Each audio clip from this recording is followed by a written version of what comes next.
আসামের করিমগঞ্জ থেকে এক পলাতক চোরকে গ্রেপ্তার করে ধর্মনগর থানায় নিয়ে আসে পুলিশ। ত্রিপুরা রাজ্যে বিশেষ করে উত্তর জেলার সদর ধর্মনগরে চোরের উপদ্রব বেড়ে চলেছে। এ চোরের উপদ্রব থেকে রক্ষা করতে ধর্মনগর থানার পূর্ববর্তী ওসি নারুগোপাল দে এর সময়ে যে চোরেদের নাম এবং তাদের ফটো ডিসপ্লে করা হয়েছিল সেই সূত্র ধরে ধর্মনগর থানার বর্তমান ওসি হিমাদ্রি সরকার পার্শ্ববর্তী রাজ্য আসামের করিমগঞ্জ থেকে রবিবার রাতে গ্রেপ্তার করেন আকাশউদ্দিন নামের এক ব্যক্তিকে। পুলিশ জানায় বিগত 2 বছর পূর্বে ইরিশকার ব্যাটারি চুরির মামলায় ওয়ারেন্ট রয়েছে অভিযুক্ত আকাশউদ্দিনের নামে। আজ অর্থাৎ সোমবার আকাশউদ্দিনকে কোর্টে প্রেরণ করা হবে এবং পুলিশে জিজ্ঞাসাবাদের জন্য রিমান্ডে নিয়ে আসবে বলে জানান উত্তর জেলা পুলিশ সুপার ভানুপদ চক্রবর্তী।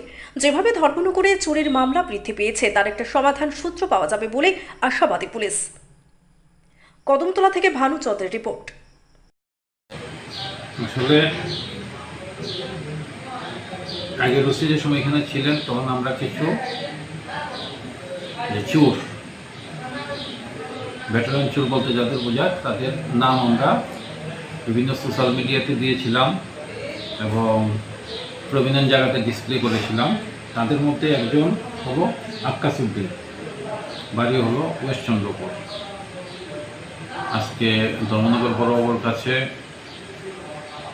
গোপন সূত্রে একটা খবর আসে যে সে আসামের করিমগঞ্জে আছে।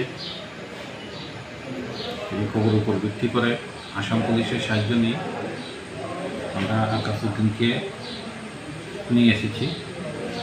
তার বিরুদ্ধে একটা ওয়ারেন্ট আছে। 2022 সালে ওয়েস্ট চন্দ্রপুরে একটা চুরির কেস হয়েছিল, চুরির মাল আমরা পেয়েছিলাম। তো সেই কেসে কালকে তাকে কোর্টে ফরওয়ার্ড করা হবে।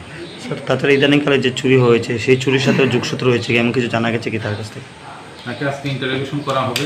ইন্টারোগেশন করে দেখি রিসেন্ট যে চুরিগুলি হয়েছে সে কী দিতে পারে এই ব্যাপারে।